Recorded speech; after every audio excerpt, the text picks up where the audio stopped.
ng lahat ng aming mga kasalanan. Salamat po, Ama, sa pangalan ni Jesus. Amen. Palakpakan natin ang Diyos.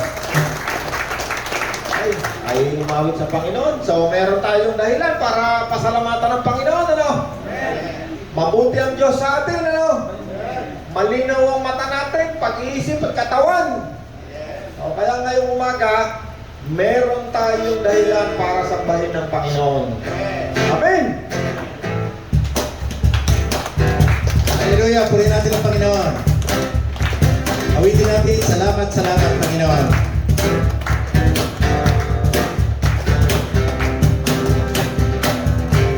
Aking pagmasdan, alawakan, hindi ko maunawaan ang iyong dahilan kung bakit ako'y hindi mo tinalagaan. Hindi ko kayang isipin, hindi ko kayang sukatin. Pag-ibig mo, ang pag-ibig mo, Jesus, ngayong binigay sa akin. Salamat, salamat, oh Jesus, sa pag-ibig mo. Walang ibang nagmahal sa akin katulad mo. Salamat, salamat, oh Jesus, sa pag-ibig mo. Ako'y magsasaya, ako'y magsasaya sa piling mo.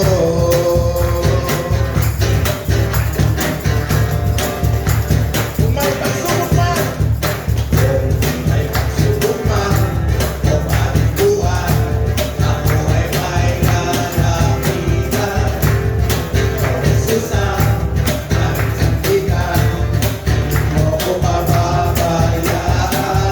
Di ko kayang isipin, hindi ko kayang sukatin ang pag-ibig mo, Jesus, na iyong binigay sa akin. Salamat, salamat, oh Jesus, sa pag-ibig mo. Walang iba, Panginoon, walang ibang nagmahal sa akin katulad mo. Salamat, salamat, oh Jesus, sa pag-ibig mo. Ako'y magsasaya sa piling mo. Diba? Ang sarap ang purihan ng Panginoon, di ba? Dapat na maisip natin, anong dahilan, bakit kailangan natin siyang papurihan? Kaya kung ang Panginoon, kung ang Diyos ay walang ginagawa sa iyong kabutihan, huwag mo siyang papurihan. Huwag mo ipalakpak ang kamay mo sa Diyos. Bukas na umaga, pag-ising mo, walang linaw yung mata mo.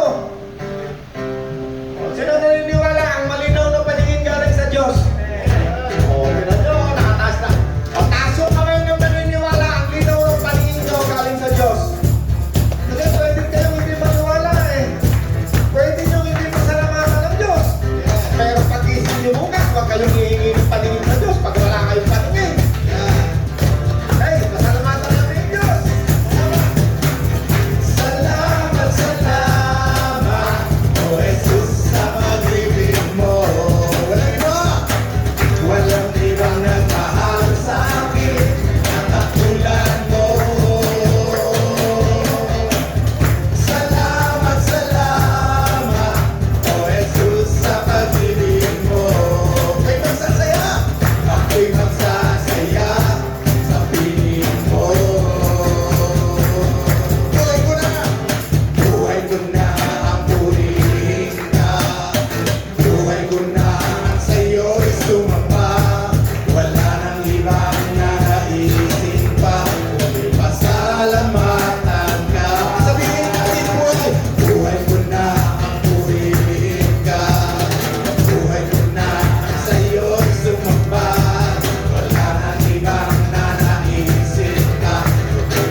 simbahan, kami ni Kuya Jose.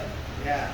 Habang umaawit sila at nagpapasalamat sa Panginoon, meron akong isang babaeng nakita, nag-iiyak siya, iyak siya ng iyak. Yeah.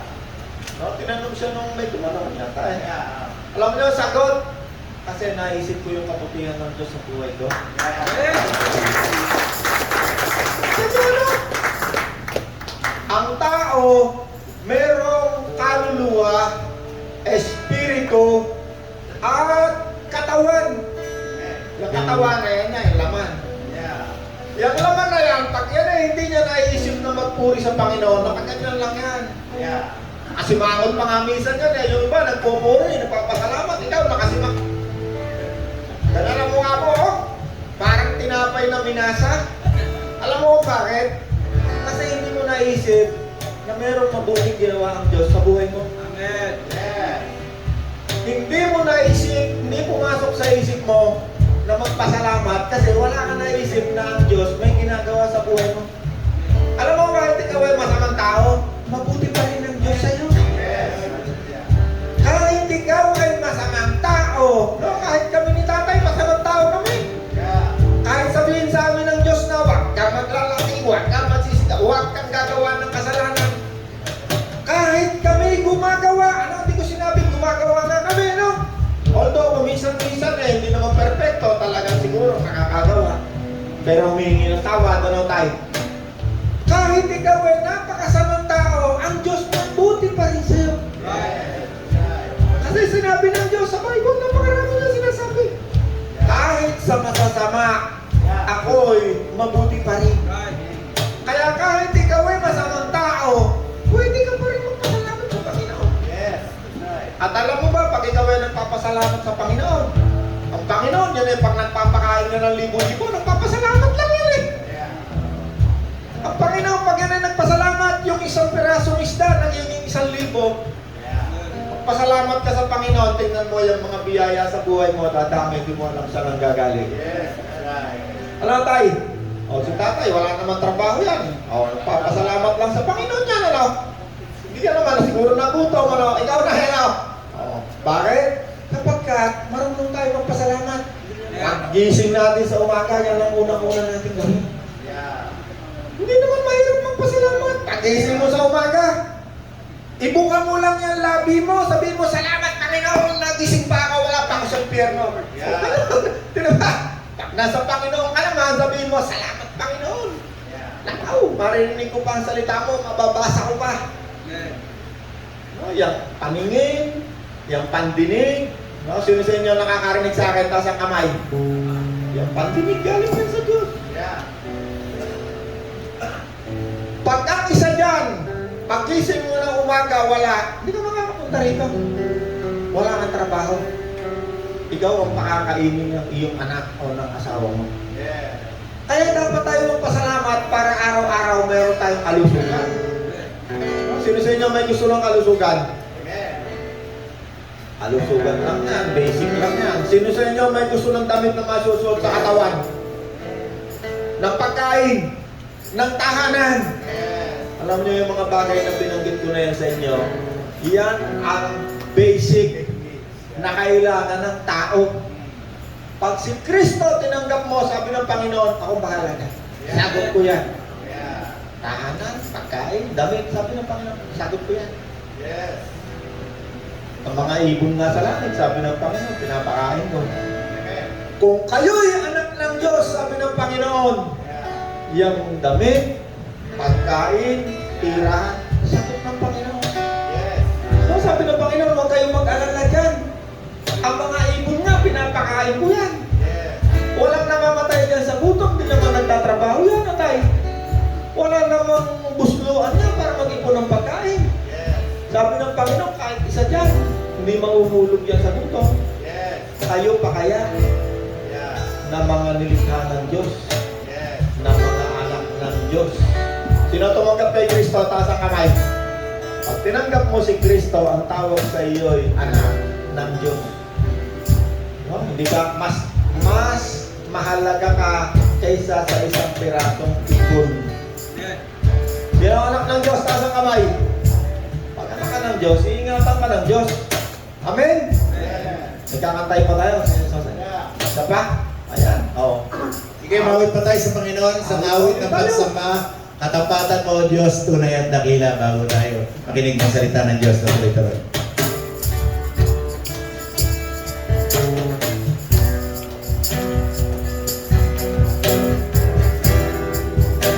Hallelujah. Purihin natin ang Diyos. Katapatan mo, Diyos, tunay at dakila. Ang pag-ibig mo'y wagas at walang kapantay. Sa aming puso, sa aming buhay, papurit pagsambay iaalay. Bukas noon, ngayon, kailanman luwalhatiin ka. Ulitin natin, katapatan mo, Panginoon. Katapatan mo, Diyos, tunay at dakila. Pag-ibig mo, ang pag-ibig mo'y wagas at walang kapantay. Sa aming puso, sa aming buhay, papurit pagsambay iaalay. Bukas noon, ngayon, magpakailanman, luwalhatiin ka. Panginoon, kay buti mo sa akin. Panginoon, kay buti mo sa akin. Ikaw lamang, Panginoon, ang aking pupurihin. Ikaw lamang ang tangi kong sasambahin. Awitan natin ang Panginoon. Aawitan kita at pupurihin.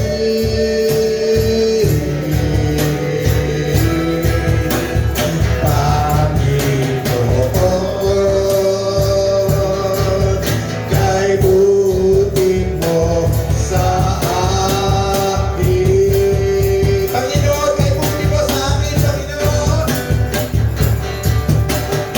Panginoon, kay buti mo sa akin. Ikaw lamang, Panginoon. Ikaw lamang ang tangi kong sasambahin.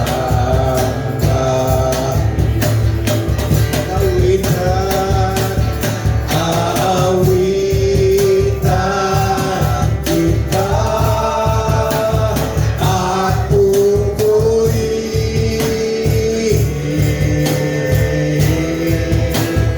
Panginoon, kay buti mo sa akin. Awitan kita, Panginoon. Aawitan kita at pupurihin.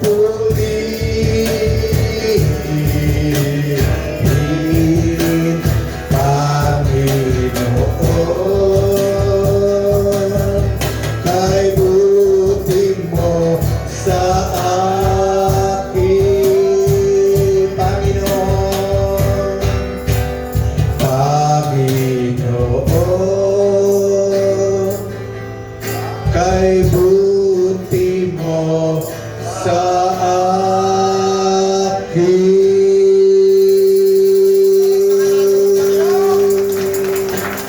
Ang Diyos na mabuti. Makakaupo na tayo. Napakasarap naman talaga magpasalamat sa Panginoon. No? Kaya Kaya marami tayong bisita, no? Ayan, oh. Okay, buksan natin ang Bible natin. Napakasarap kumawit sa Panginoon. Sino sa inyo? Masaya ang pakiramdam pag umaawit sa Panginoon. Tignan nyo, no? Natututo tayo magpasalamat sa Panginoon, no? O, sige, pikit nyo ang mata nyo, ha? Pikit nyo lang mata nyo. Tingnan nyo, espiritu nyo magpupuri sa Panginoon. O, pikit nyo lang mata nyo. Sara nyo lang yung mata nyo. Sabihin mo, Panginoon, ay tuloy mo sa akin.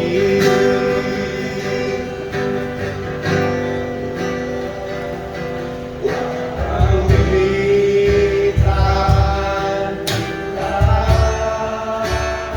at pupurihin.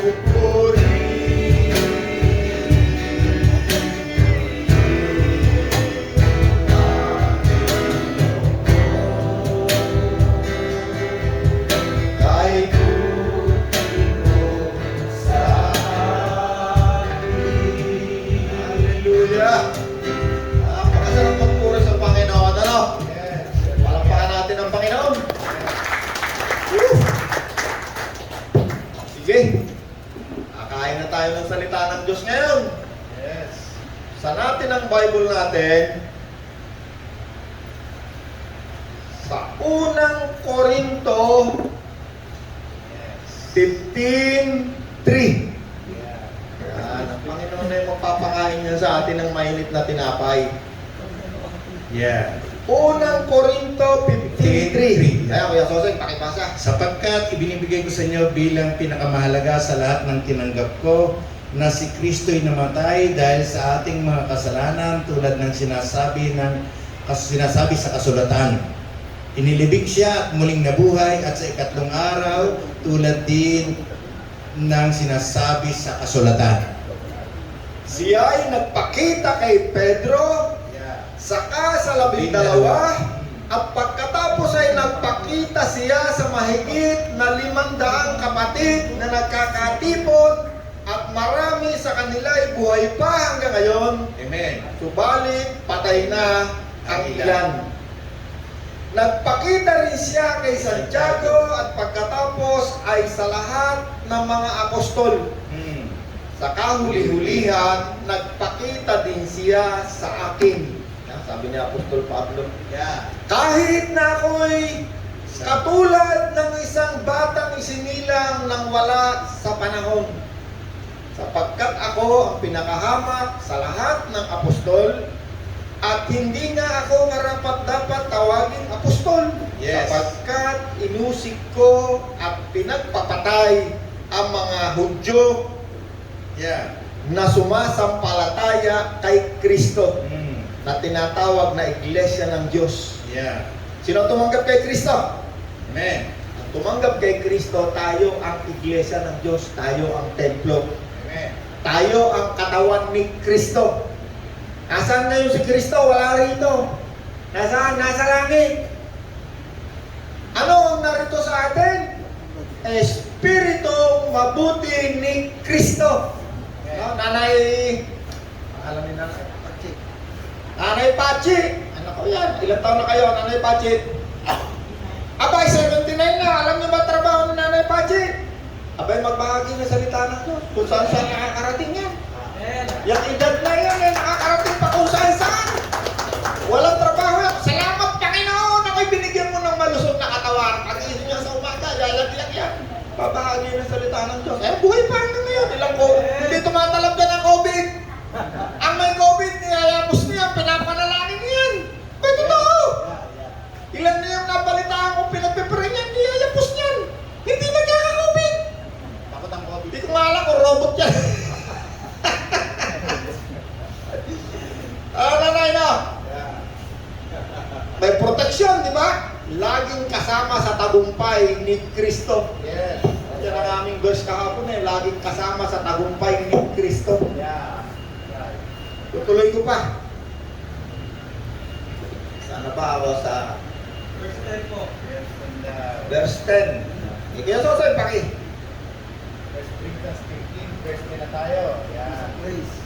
Sa kaulili ay nagpakita rin siya sa akin kahit na ako'y tulad ng isang batang pinanganak nang wala sa panahon sapagkat ako ang pinakahamak sa mga apostol na hindi nga ako karapat dapat tawagin sa mga apostol sapagkat inusig ko ang iglesia ng Diyos. Ngunit dahil sa kagandahang loob niya, ako'y naging isang apostol at hindi naman nawalan ng kabuluhan ng kaloob niyang ito sa akin.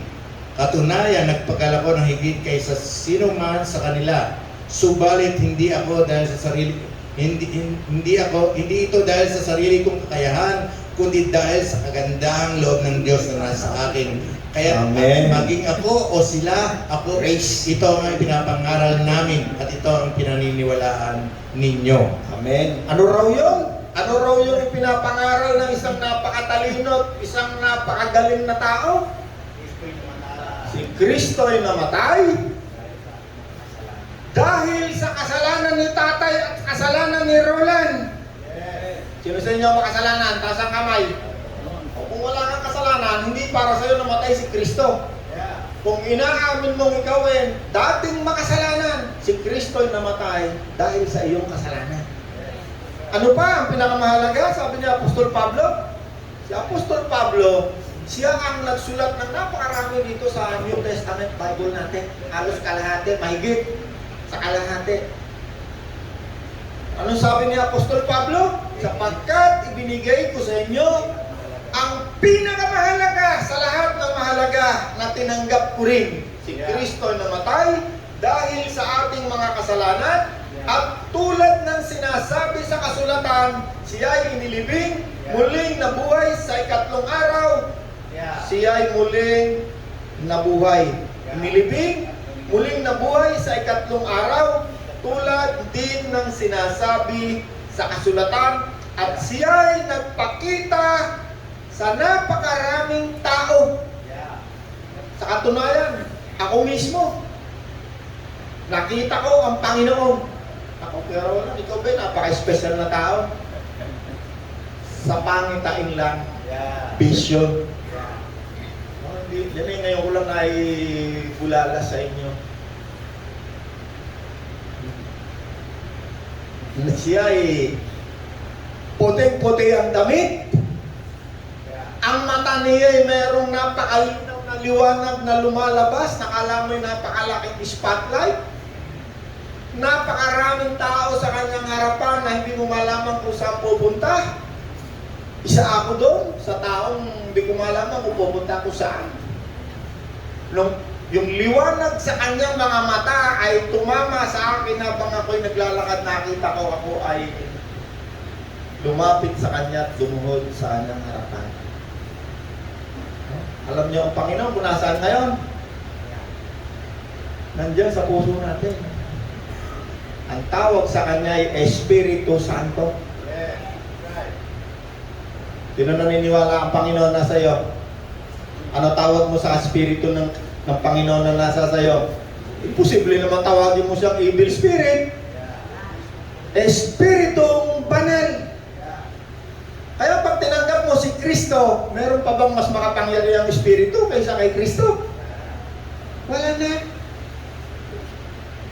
No? Lagi kong sinasabi sa inyo, dalawa lang espiritu meron sa mundo nito.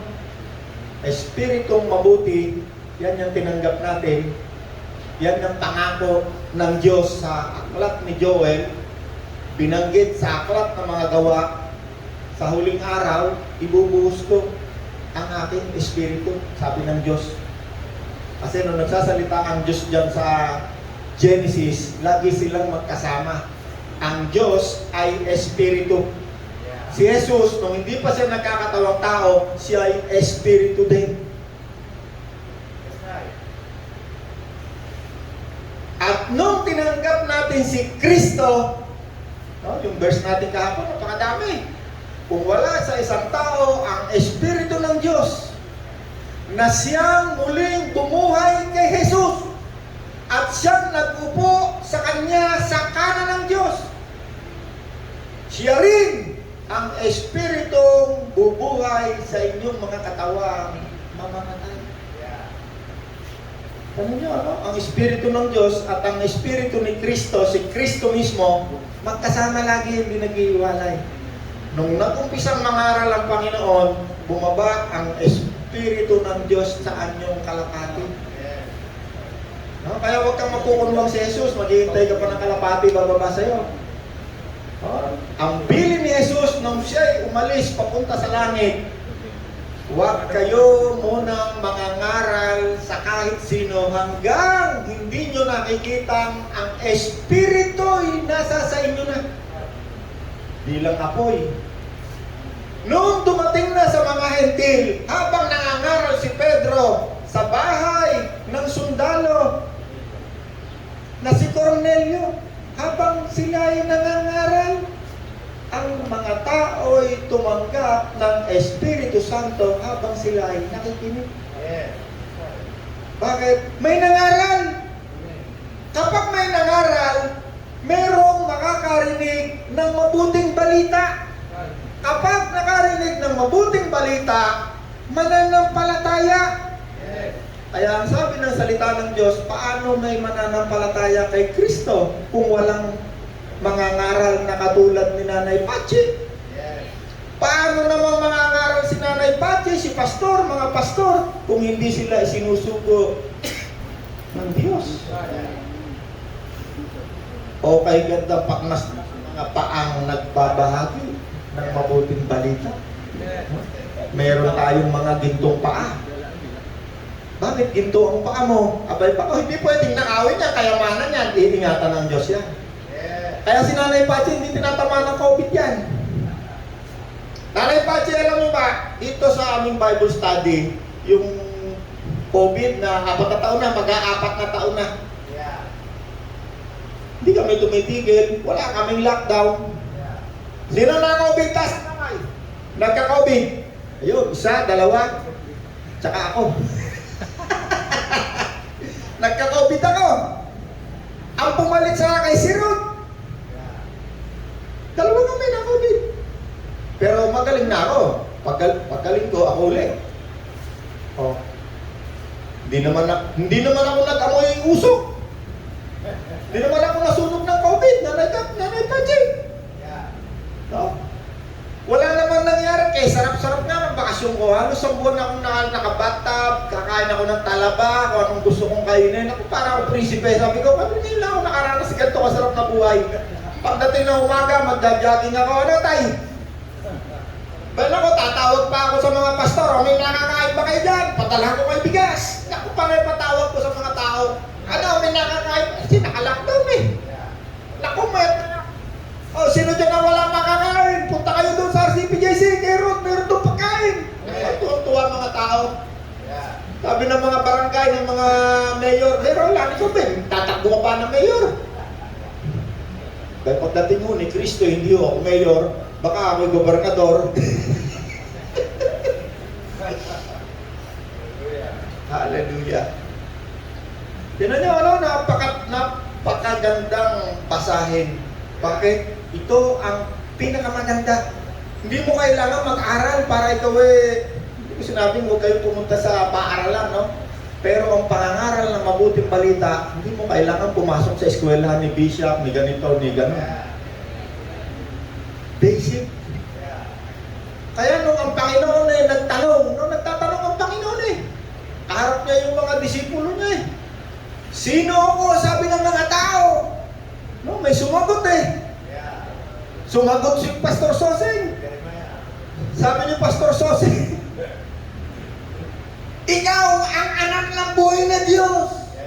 No, marami siyang tinanong Pero ilan lang ang sumagot. Isa si Kuya Soseng. Sabi ni Kuya Soseng, ikaw ang anak ng Diyos. Sumagot ulit ang Panginoon. Ikaw ay Soseng. Ikaw ay Pedro.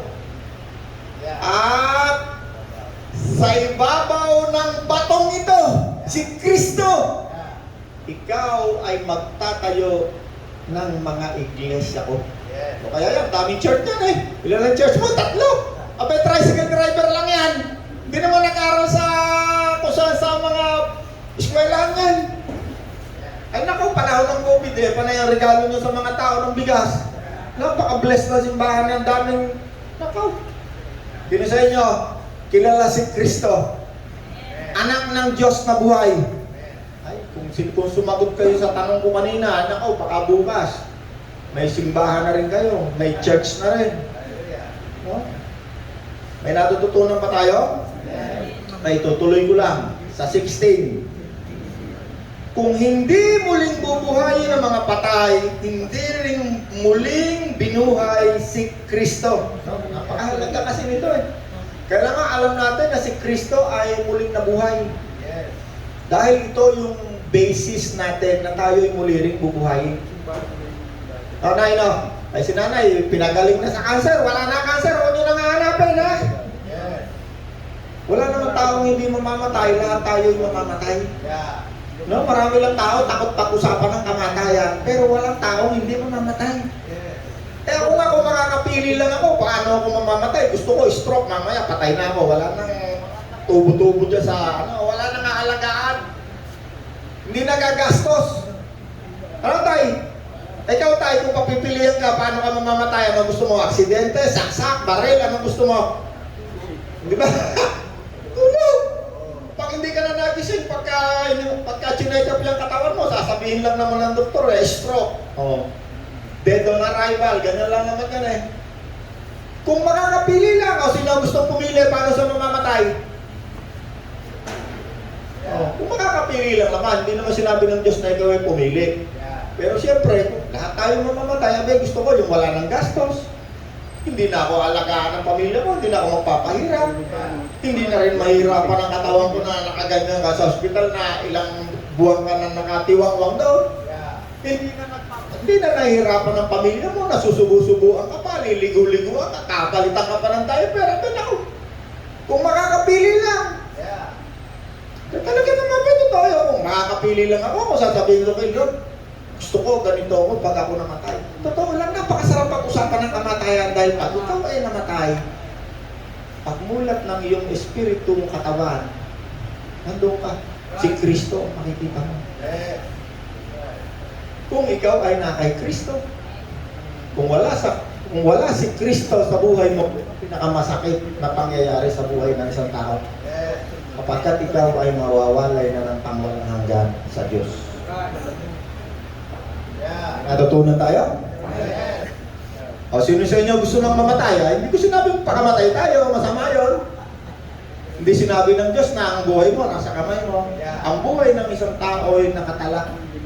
Kung anong minuto, anong oras, anong araw. Pag hindi ka pa mamamatay, pag may COVID ka at hindi ka pa mamamatay, kahit hindi ka uminom ng gamot, hindi ka mamamatay. Marami akong kilala, may mga pera, nagka-COVID, punta ng ospital. Ay nabuhay rin naman yung ilan. Kaya lang, mga ilang buwan pa nagpapagaling, may mga pinetherapy pa. Kasi isang buwan naka-ICU. Paglabas ng ospital, milyon pa binayaran.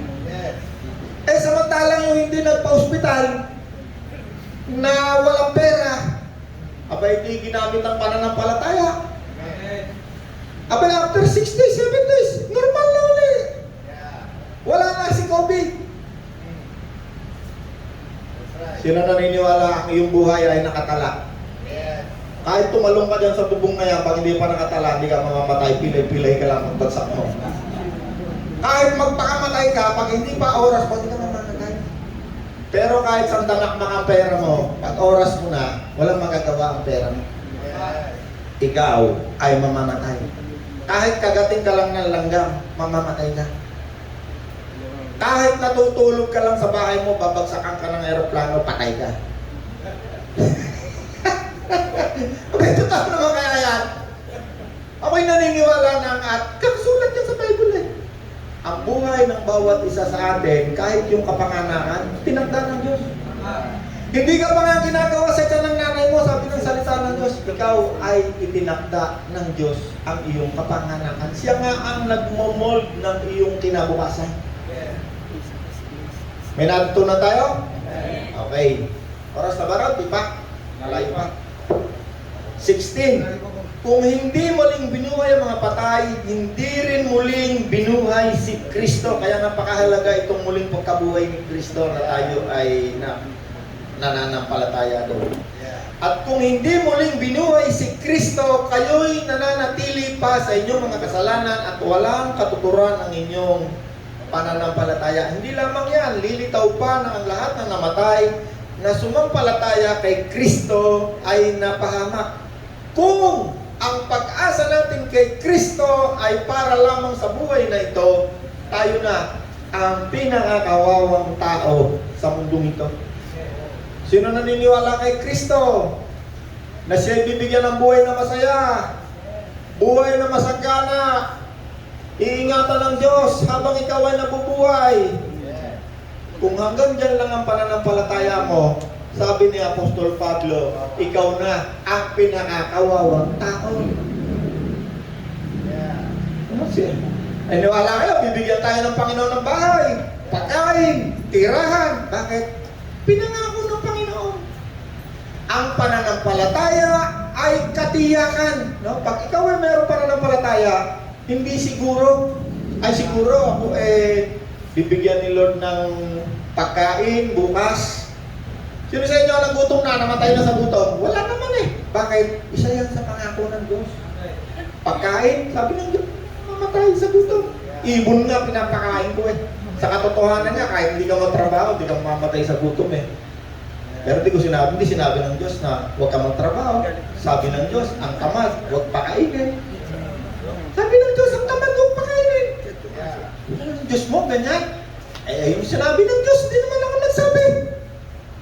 Susunod lang ako sa Diyos. Ang ikaw ay tamad, wala kang trabaho, kailangan ng katawan mo, pupunta ka rito kay Roland, pengin naman ang bigas. Bibigyan ko sa'yo, malakas ka pa sa akin. Sabi, magtrabaho ka. Sabi ng Diyos, huwag kang pakainin. Ay, balik tayo sa ating topic. 19, kung ang pag-asa natin kay Kristo ay para lamang sa buhay na ito, ikaw na ang pinakakawawang tao. Alam nyo ba, na kapag tayo'y namatay na, pati na, huwag muna namatay, buhay muna, buhay. Pag si Kristo ay bumalik, no, yan ang pinag-uusapan ngayon ng napakaraming Kristiyano na mayroong pananampalataya na hindi lamang sa buhay na ito. Yan ngayon ang pinag-uusapang napakainit. Alam niyo doon sa Israel ngayon, nung nakarang linggo, nag-declare ng giyera. Ang patay kung doon nagkakamali, nasa 4,000 ng tao. Pinapaulanan sila ng rocket na ganito katataba. 4,000 rocket ng umulan sa kanila, binibilang eh. Kasi meron silang Iron Dome, no? Yung Iron Dome, pagka may lumipad na rocket, nabibilang nila yun eh. Ito namang Israel, gumanti. Pag pumutok naman yung kanilang missile, isang building na pagkailaki-laki, lapat sa lupa. Flat. Alam niyo yung pinag-uusapan natin na yung kahapon na yung templo, yung Jireh, kahapon Jireh Church eh. Jehovah Jireh, sa lugar na ito, ang Diyos ay nagkakaloob. Doon itinayo yung templo na ginawa ni Solomon. Doon sa Jerusalem. 3 beses na tayo nakapunta ron. Tayo na. Yung templo na yun na ginawa ni Solomon, nung panahon ng giyera, ginibayan ni Haring Nebuchadnezzar. Itinayo muli, inutusan ng Diyos ang sumunod na emperador ng Persya, itayo mo yung templo.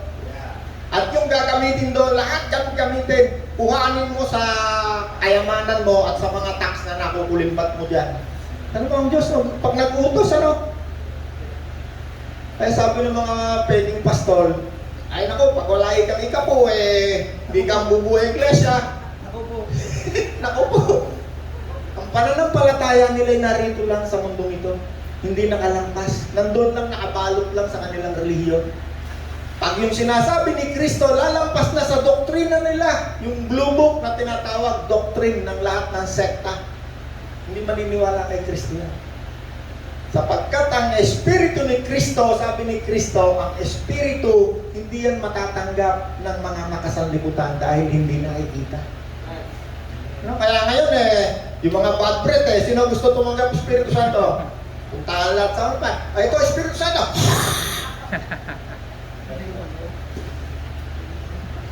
Sabi ni John the Baptist, no, kung saan si Kristo ay nagpabautismo, ang kasunod ko, siya lamang ang magbabautismo sa Espiritu Santo. Wala nang iba. Huwag kayong maniniwala na yan nagbibigay ng Espiritu Santo. Nakita nyo yung peking magician? Gusto niyang makakontrol din ng tao. Although, may mga taong specific na inuutusan si Kristo, kinakausap, personal, puntahan mo kasi ganito, patungan mo ng kamay upang dumalo yung Espiritu Santo. Specific. No, huwag tayo magpapa-espesyal. No, hindi tayo espesyal. Hindi nga tayo kasali sa tipan Lumang tipan, bagong tipan. Hindi nga tayo kasali. Nakasali lang tayo. Noong yung mga Hudyong ito na binobomba ngayon sa Israel, tinanggihan si Kristo. Pinatay nga nila. Pinako sa krus. At hanggang sa mga oras na to, pagpunta ka dyan sa Israel, 4 na beses ako napunta, wala akong nakakita kahit isang Hudyo naniniwala kay Kristo. Ang naniniwala, mahabang usapan yon. Kung ang pag-asa natin kay Kristo ay para lamang sa buhay na ito, ikaw na ang pinakakawawa sa lahat ng tao. No, kaya yung mga pastor na yan, na laging gusto lang yung mabibili ng kung ano sa simbahan niya. Kasi ang kanilang pag-iisip nandito lang sa isip. Nandito lang sa mundong ito. Hindi kailangan ng Diyos ng pera. Alam niyo sino may kailangan ng pera dito sa mundong ito? Yung mga peking pastor na pagawa ng kanyang maisipan kasi gusto niya sikat siya. Gusto niya siya yung may pinakamaganda simbahan, siya yung laging postura, yung iba may jet pa. No? Eh dami naman tao na loloko. Alam niyo tayo, no? Pag pumunta tayo ron sa simbahan pinuntahan ko, doon sa pinanggalingan ko, sabihin niyo, ang Espiritu Santo ba na sa inyo? Hindi kayo pwede hindi kayo pwedeng gumawa, hindi kayo pwedeng umawak ng hindi kayo pwedeng magwalis dito. Bakit? Wala Espiritu Santo sa inyo. O gusto niyo Espiritu Santo? Halika kayo. Tuturuan ko kayo. O gayahin niyo sinasabi ko, o naman, dahil litong-lito ka, di mo naman alam yung Bible, ay di palawit-lawit din yung dila mo, at ano rin sasabi, litong-lito. At tinanggap nyo si Kristo, ang Espiritu Santo, nandiyan sa'yo. Sabi ni Kristo, hindi na kita iiwan ni pababayaan kailanman. Pag si Kristo ay tinanggap mo, si tatay tinanggap si Kristo, kasi may dalawang tao, kunyari si tatay, si Kuya Edwin, o ayan pa si nanay, examplein ko na to, pamilya ko to. Nangaral, may nangaral. Nakita ko, tumanggap kay Kristo. Hindi ko mo tumanggap kay Kristo yung sanguso, tumanggap niya kay Kristo. Ang totoong tumanggap kay Kristo, ang Espiritu Santo ito pumasok sa kanyang katawan. Pag yan ay pupunta sa kasalanan, hindi yan tutuloy. Bakit? May Espiritu mabuti. Ayaw niya ng kasamaan. Yan ang katunayan ng Espiritu Santo nasa sayo. May nagsasalita. Hindi totoo yung, pag wala Espiritu Santo sa'yo, hindi ka pwede sa aming simbahan. Kailangan may pruweba. Kailangan nag-speaking in tongues. Ito tuturuan ka namin. Ay siya, pag ikaw ay naniwala na Espiritu Santo ay galing sa mga taong yan, may utang na loob ka habang buhay, hindi ka makakawala ron. Kaya sabi ni Apostol Pablo, nung nag-aaway-aaway yung mga church, buti na lang ikaw, wala akong binautismuhan sa inyo. Kung may binautismuhan ako sa inyo, di lahat kayo, nasa akin, kampi ko kayong lahat. Kaya yung magician, gusto niya magkaroon ng magbabaptize daw siya ng Holy Spirit. Maraming magician ngayon dito. Lalong-lalo na yung mga pastor, marami dyan magician Binili nila yung Espiritu Santo. Abay, pag wala ka rin binigay sa kanila, isang araw, meron akong kausap, executive ng isang malaking kumpanya. Sinama ko rin sa dati ko simbahan. Kita kami. Kamusta na doon? Umalis na ika. Bakit ka umalis ka? Abay, nung isang beses ako nakuha ng card. Dahil yung membership, ayaw ko ng pirma. Abay, sabi ka sa akin yung hindi raw ako member. Baka ako hindi ka nagbibigay ng pera. Kaya kada punta ko ikaw na, hindi nga lang ikaw ako nagsusulat. Pero nagbibigay ikaw, malaking pera ito. Ay sabi ko, parang stand dalawa. Ang basihan nila ng Espiritu Santo, kwarta, salapi. Pag wala kang ibinigay na salapi, hindi ka member. At pag wala kang binigay na ikapo, wala sa iyo Espiritu Santo, hindi ka nila pwede isalin. Kaya maniwala ron, mga magician, mga yun. Marami mga pastor, maraming mga simbahan, punong-puno na magician. Napahala ng magician na yan, bumibili ng Espiritu Santo na nakita si Pablo, nagpatong lang ako Sabi ng magician, kano yan? Sabi ni Apostol Pablo, mapapahama ka, pati ang iyong salapi. Alam niyo yung mga magician na yan, diyan galit na galit ang Panginoon, yung mga tupa, gagatasan mo, nako, mortal sin. Hindi sa inyo tupa ng Diyos, tumanggap kay Kristo. Bilang patunay na nasa sa inyo si Kristo. Pagkagawa kayo ng masama, tinan nyo, ayaw nyo na. Yun ang Espiritu Santo. Although, kung minsan nananaig yung laman, pero hindi kayo mamamatay sa mundong ito. May pangako ang Panginoon Kasama tayo sa tagumpay ni Kristo. Tagumpay sa kasalanan. Yung ang verse natin kahapon salamat sa Diyos. Kami ay laging kasama sa tagumpay ni Kristo. Alam ng Diyos na habang nandito tayo sa mundong ito, nakakagawa tayo ng kasalanan. Di ba tayo? Ay ako, nakakagawa rin ako. Di naman ako anghel Kapag ako'y muli ng nabuhay, sabi ni Jesus, ganap na ang tagumpay. Napalitan na ang aming katawan ng katawang hindi na mamamatay. At malapit nang mangyari yan. Yung templo na itinayo ni Solomon, giniba ng hari ng Babylonia, itinayo ng hari ng Persia, giniba ng Roman Empire. Pag may pumutok na bomba doon sa kung saan ngayon mosque, nakatayo ngayon doon dalawa. Isang golden mosque, isang black mosque. Pangalawang pinakapanal na lugar ng mga Muslim according sa kanila. Dahil naghiwalay ang pananampalataya natin doon. Ang pananampalataya natin, tayo ay lahi. Naging kalahi tayo ni Abraham sapagkat si Kristo ay isang Hudyo. Ang lahat ng tumanggap kay Kristo ay kasama sa pangako ng Diyos kay Abraham. At ang isa sa pangako na yan, Espiritu Santo.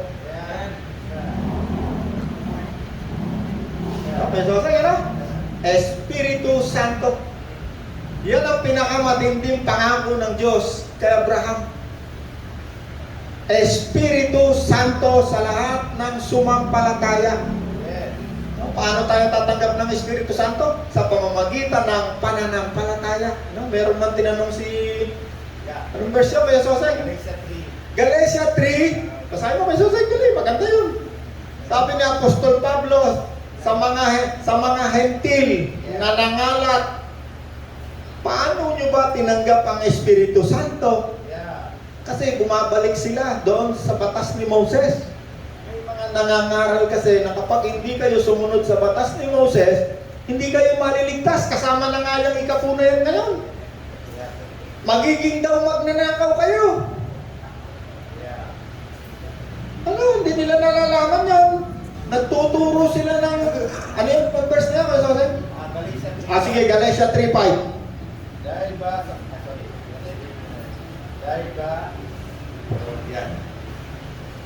Dahil ba sa pagsunod ninyo sa kautosan ay pinagkakaloob ng Diyos ang Espiritu sa inyo at gumagawa kayo ng himala, o dahil sa pananampalataya sa inyong narinig tungkol kay Kristo? Ayun! Paano nyo ba tinanggap ang Espiritu Santo? Dahil ba sa kautusan o dahil sa pananampalataya? At paano ba nananampalataya ang isang tao? Hindi ba kapag siya nakarinig ng mabuting balita ni Kristo? ay nakarinig ng mabuting balita ni Kristo at ikaw ay tumanggap kay Kristo. Kaya si Apostol Pablo habang nangangaral ng mabuting balita, si Apostol Pedro pala, unang pangangaral sa mga Hentil, sa aklat ng mga gawa, chapter 14, 10, 14, habang nagsasalita si Pedro sa mga Hentil sa loob ng bahay ni Cornelio, ang mga nakikinig ay tumanggap ng Espiritu Santo. Yeah. Mga Hentil, wala nang dilang apoy, wala nang kalapate. Yes. Bakit? Sa pamamagitan ng pananampalataya kay Kristo, pag tinanggap mo si Kristo, ang Espiritu Santo ay dumarating sa isang Hentil. Kaya nga't sinabi, kung tuloy-tuloy mo yung verse na yan, kaya nga't wala ng Hudyo, wala ng Hentil, wala ng babae at lalaki, Yeah. wala ng alipin at malaya, tayong lahat ay iisa na kay Kristo. Giniba na yung pader na naghaharang,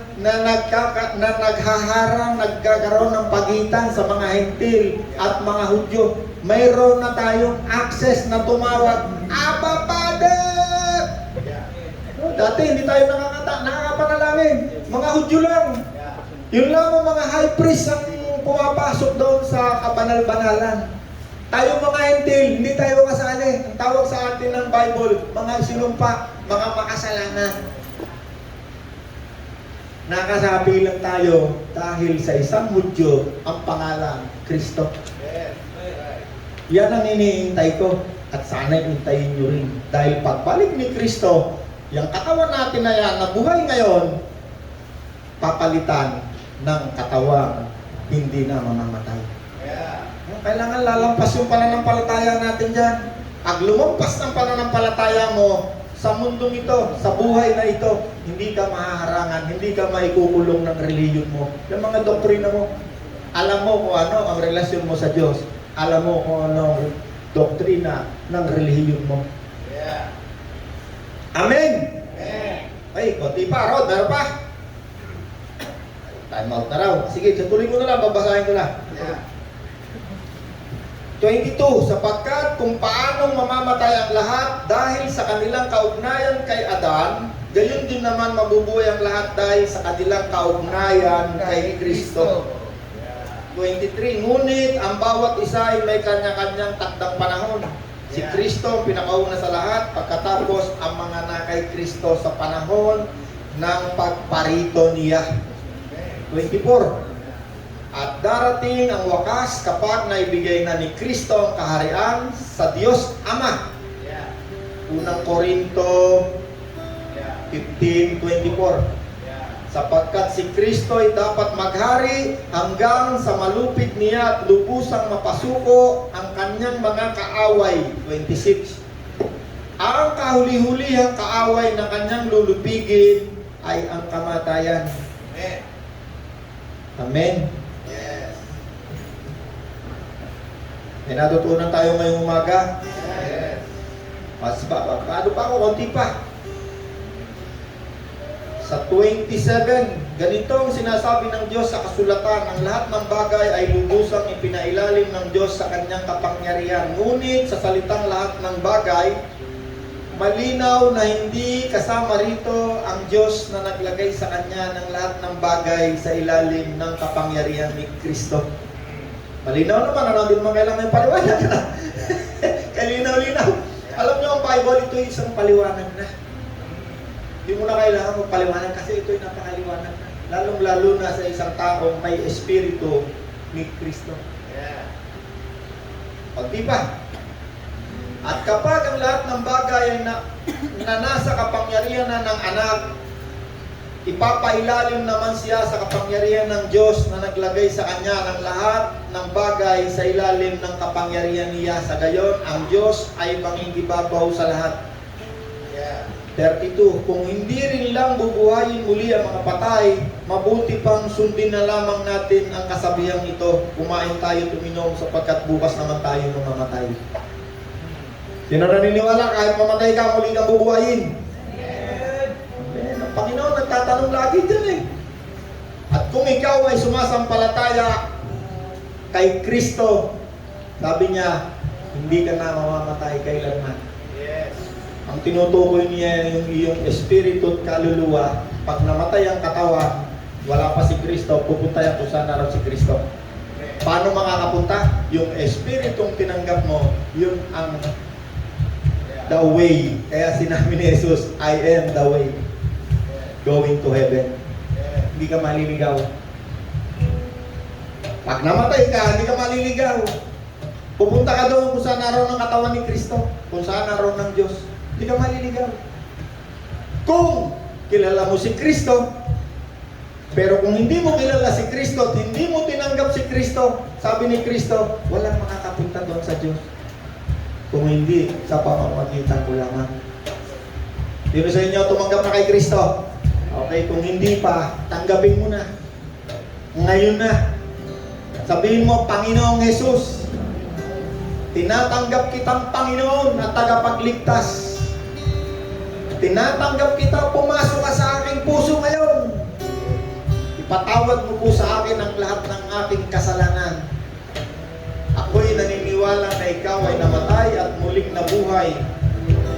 Sa ikatlong araw, muli kang nabuhay, ikaw ay umakyat sa langit at ikaw ay muling magbabalik. Salamat po mula ngayon. Ako'y mayroon ng access, makakatawag na ako sa Ama. Abba Father, Ama ng Diyos. Salamat po Ama sa tanging pangalan ni Jesus. Amen. Palakpakan natin ang Diyos. Elohim Shaddai Jireh Adonai will manifest himself.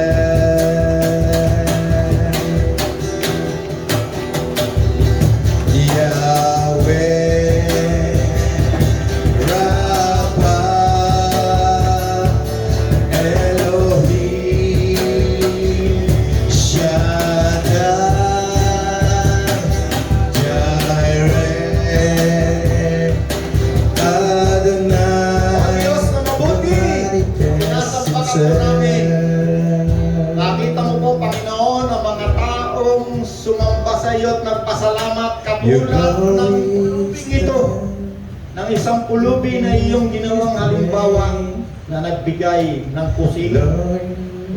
Kami, Panginoon, ay sumasamba sa iyo ngayon upang ang salaping ito ay magamit sa mga nangangailangan, pagmahal ng mga tao. Salamat po, Ama, sa tanging Panginoon Jesus. Amen.